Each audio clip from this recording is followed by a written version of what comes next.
what I don't understand, though, is when it gets spiteful, okay? Because you put down a few arguments that I think are perfectly, like, you know, they're kind of evangelical and they're Christian, but those are your right to say it. What I don't understand is when it kind of seeps into this sort of, you call women fat, you say that they shouldn't have abortions, you say that they have STDs. You know, the question is, are they fat, yes or no? The average American woman is 170 pounds.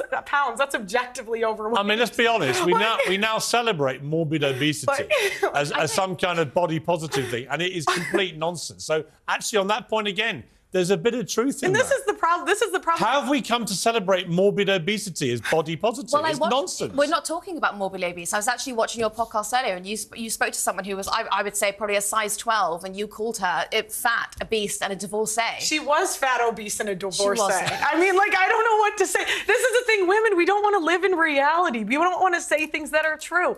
Was she fat? Yes. Was she a divorcee? Yes. These things are just objective facts. Okay, I'm going to have to objectively... And she insulted me first. They always... All right, guys, so we got to react to a pretty heated debate that took place on Piers Morgan's show. A show that I've reacted to quite a bit, right? Because I think this man has one of the most entertaining mainstream political commentary shows on the internet, okay? I guess it's on regular TV in the UK. I'm not sure, but it's pretty entertaining. I love reacting to his conversations. And this time, we have to talk about this conversation that he's going to have between Pearl Davis from JustPearlyThings. I'm pretty sure you guys are familiar with her. And this political journalist, feminist, Ava Santina. Now, this is going to get pretty heated because Piers Morgan is going to ask JustPearlyThings about her controversial opinions in regards to divorce. JustPearlyThings apparently doesn't believe in divorce, okay? And she also believes that women shouldn't vote, right? So I want to react to this because I think that this is a fascinating conversation. And JustPearlyThings have been getting a lot of heat on Twitter for her viewpoints. I mean, lately she put out a video about how women that are like in their 30s or whatever, like don't look better than women in their 20s. And people are losing their minds, right? Even conservative women are starting to attack JustPearlyThings for her opinions, right? So I actually want to see what's so controversial about the things that she's saying. And I want to go ahead and react to it. So let's get into it. Piers Morgan Uncensored. Pearl Davis has racked up a legion of online followers and plenty of breathless newspaper coverage by sharing her incendiary views on modern feminism. The New York Post called her the female Andrew Tate. So she tapped into genuine female pushback to the excesses of wokery, or is she just an attention seeker? We'll find out in a moment. But first, let's take a look at the clip that sent her viral. A lot of people think I'm insane because I don't think women should vote. Everybody thinks I'm crazy for this opinion. If anything, this is probably my most extreme opinion. 90% of women have been on birth control. 1 out of 3 women has had an abortion. 1 out of 3 women has an STD. Average body count is over 5, so that your average wife has slept with over 5 people. 95% of women are not virgins on their wedding days. So I understand the complaint. Okay, well, Pearl joins me now alongside political journalist Ava Santina, who was nodding furiously along there to everything she heard. Right, Pearl, you've been called the female Andrew Tate. How do you plead? Well, I take it as a compliment. You know, I'm a fan of Andrew Tate. You know, I wouldn't necessarily say she's the female version of Andrew Tate.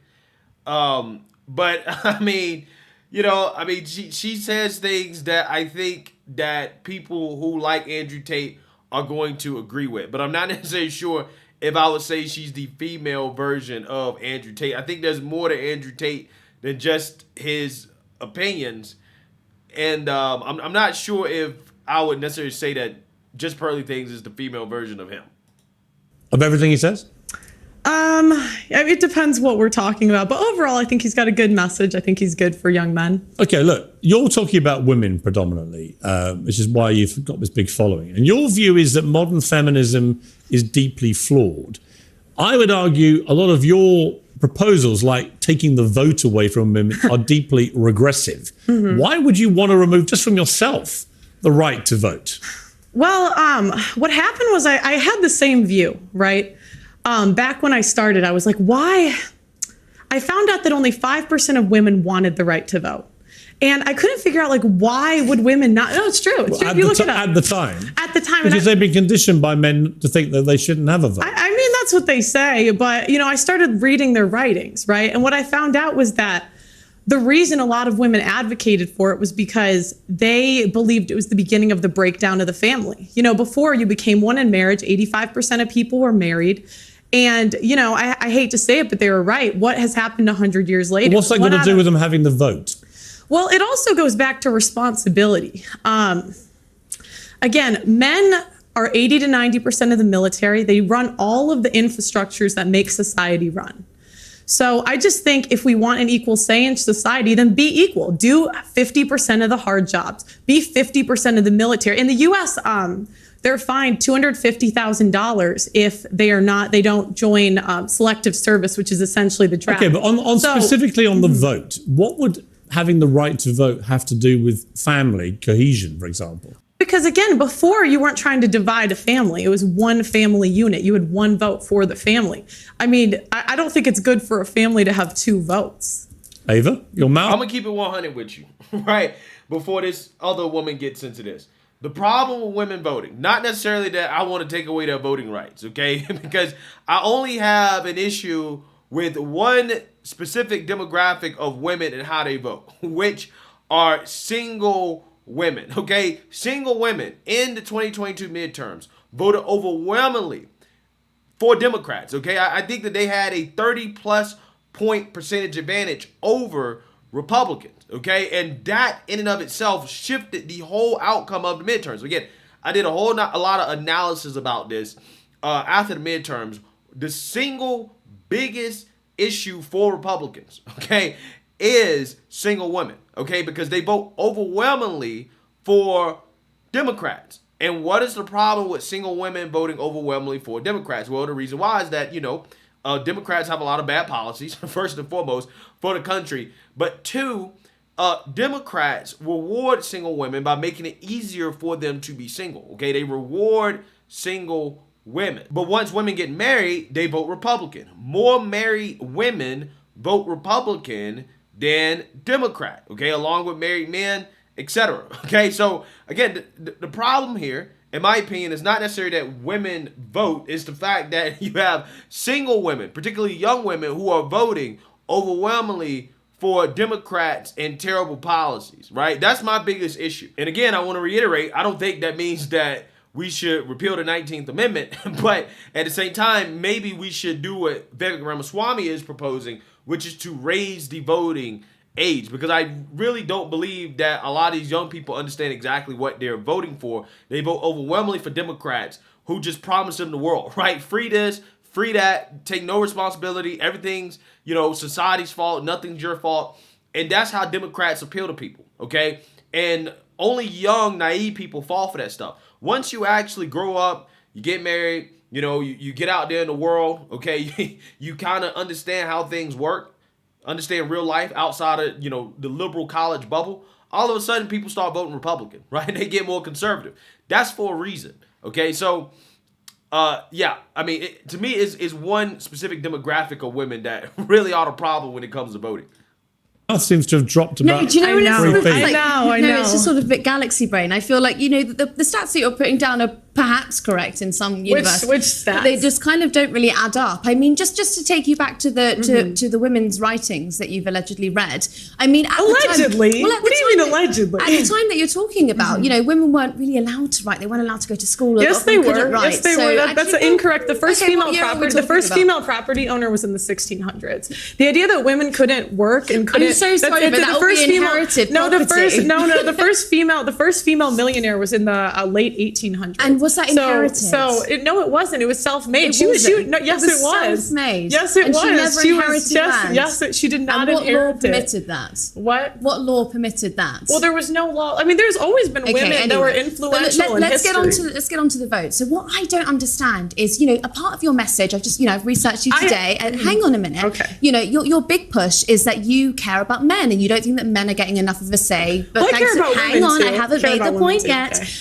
Because of feminism, okay? okay? What I wonder is when you start making calls out like repeal the 19th, women shouldn't be allowed to vote, how is that helping young men? Because these young men have women in their lives, they have mothers, they have sisters, they have teachers, and they turn around, they don't know how to act around women because you're giving them license to be misogynistic. I wouldn't call it misogynistic. I say be equal. So again, men do all of the feminists are saying. Well, then okay, I'd love for the feminists, please apply for the oil rigs. Please go do the hard jobs in society. They're open, they're hiring, because I don't think men or women are equal until we do the equal work. So no, listen. Go apply to be on the oil rigs. Go be a plumber, go be an electrician, go be on the front lines of the military, and then we should have equal rights. Well, they're not going to do that, right? They're not going to do that because they don't want to do that, okay? They want the fancy jobs, okay? They want to be the CEO. They want to be the manager, okay? They want to be a corporate boss. That's what they want. But they don't actually really want the dirty, nitty-gritty jobs that actually are the backbone and foundation of society. Again, like being a construction worker or being an electrician or a plumber. I mean, some of these women, they won't even date these types of men, right? They won't date men that they see as below them. They won't date blue-collar men. It goes back to that video that I made about Ebony K. Williams, how she says she won't date a bus driver, right? Because she is a, corporate, white-collar, woman or whatever. She's, working, doing whatever she's doing, right? She feel like she's too good for these type of men, okay? When back in the day, women would love to be with somebody that's a electrician or a plumber or, a construction worker or whatever. People weren't looked down on for doing those jobs, right? But again, women don't want those jobs, and they also don't want men that do those jobs, which I think is a big issue. Till feminists are willing to do that, I don't believe we should have the freedom without the responsibility. Okay, well, I don't think that I'm physically built for that. You might be, but I'm absolutely not. But you said you were volleyball. Wow. You said you were a volleyball player, and so you've got more strength than I do. I don't think. But that I don't have more strength. I don't have more strength than the average man. I'm not going to take your right away to do it. I don't have more strength than the average man. But again, it goes back to go be a plumber. You want to be equal, go be equal. But you want divorce to be made illegal. Yes. Why? Yes, because I don't think what we have today is really marriage. What is marriage? It's for better or for worse, for richer or for poorer, in sickness and in health, till death do us part. That's what marriage is supposed to be. But feminists have ruined marriage for the people that actually believe in marriage. How? When there's a 50% divorce rate and the average marriage is 8 years. Why is that all down to the women, though? I didn't say that it was all down to the women. So why feminists you asked why I want divorce to be banned. Yeah. Can I finish that first? So I'm saying, the people that believe in divorce, go be in long-term relationships. Leave marriage for the people that actually believe in for better or for worse, for richer or for poorer, in sickness and in health, till death do us part. Yo, I agree with that, right? Low key, I don't necessarily know if divorce should be outlawed, right? But it definitely shouldn't be as easy as it is today, right? And the reason why, she's putting this on women is because women initiate a vast majority of divorces. I believe it's 67% women initiate. And if it's a college-educated woman, it's 90%, okay? Which again tells you everything you kind of need to know, right? Marriage doesn't really mean anything. It means nothing at all. Right? People just get married, and it's really for the woman, right? So that they can have a big ceremony, they get a ring, right? I mean, it's really not about the man at all. They get all of that, and then they turn around and they end it 5 or 6 years later because, I'm unhappy, right? I'm unhappy. And they're not willing to actually really work it out, okay, or to push through it because they know that, well, if I divorce, most likely the courts are going to side with me when it comes to alimony. If she has kids, when it comes to custody, she's probably going to get custody of the kids. She's going to get child support. She's going to get financial assistance. Again, this is what we're talking about, right? This is exactly what we're talking about. There is no real commitment anymore. Let's just look at these statistics that come from a compilation of studies that give the most common reason why people divorce in the United States, which is a lack of commitment. Okay, a lack of commitment is the most common reason given by divorcing couples, according to a recent national survey. Here are the reasons given in their percentages: 73%, right? Lack of commitment. 56%, argue too much. Infidelity, 55%. Married too young, 46%. Unrealistic expectations, 45%. Lack of equality in the relationship, 44%. Lack of preparation for marriage, 41% domestic violence or abuse, 25%. Now, the reason why this doesn't add up to 100% is because respondents often cited more than one reason, okay? More than one reason. Now, here's the problem.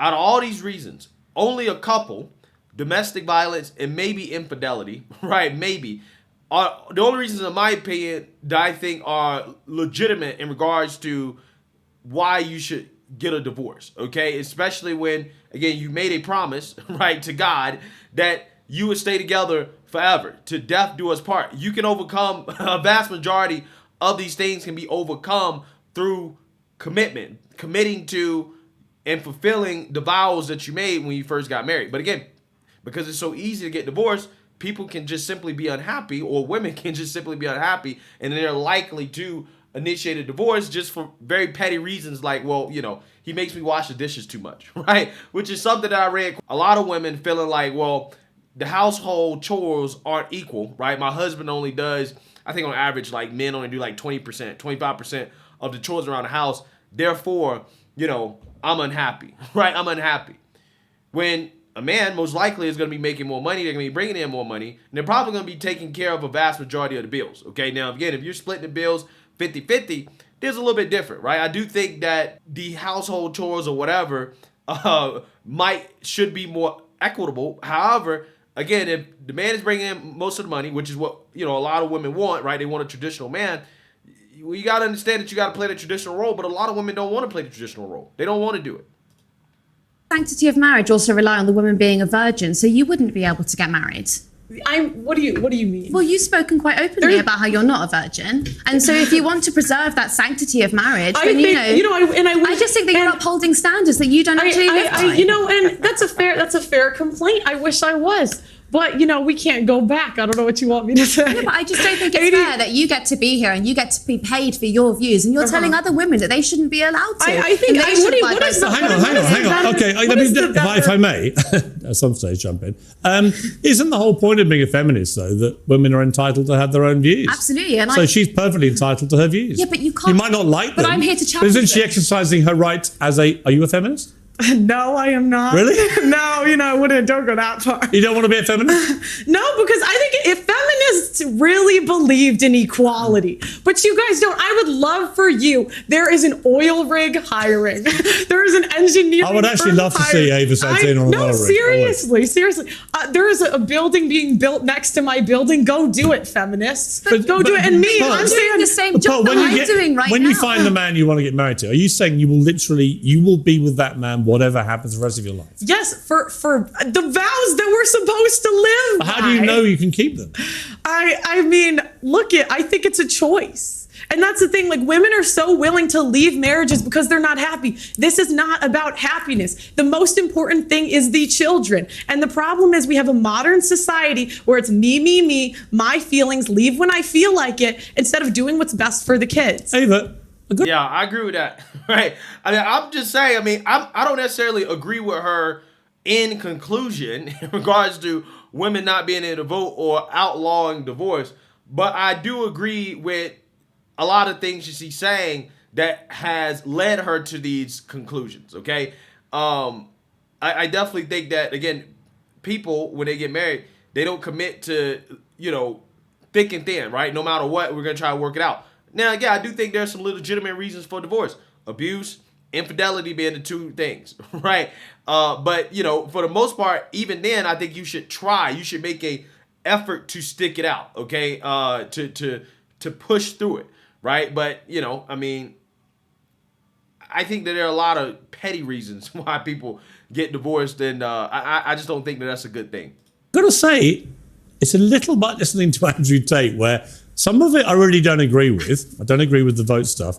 When I hear things like that, I think there'll be a lot of people, especially older generation women perhaps, who think, you know what, she's got a point. Well, I believe in agency. So I think that if a woman is going to look after her children in divorce, that's absolutely fine. I also believe in your right to speak your mind about it. What I don't understand. I'd like to say, even before the 1920s, do you know what I mean? Women could speak openly. This idea that women couldn't talk the last 500 years. There have been women throughout history. The American state education system has failed before. It's failing now. There have been women throughout history that have read, written, and been very influential in society. Okay. So this idea like women could never do it. Do you know Don't what believe what it. I don't understand though is when it gets spiteful, okay? Because you put down a few arguments that I think are perfectly, like, you know, they're kind of evangelical and they're Christian, but those are your right to say it. What I don't understand is when it kind of seeps into this sort of, you call women fat, you say that they shouldn't have Are they abortions, fat? you say that Are they they have fat? STDs. You know, I mean, the question is, are they fat? Yes why- or no? why pass The that kind average of American judgment? woman is 170 pounds. That's objectively overweight. I mean, let's be honest. We now celebrate morbid obesity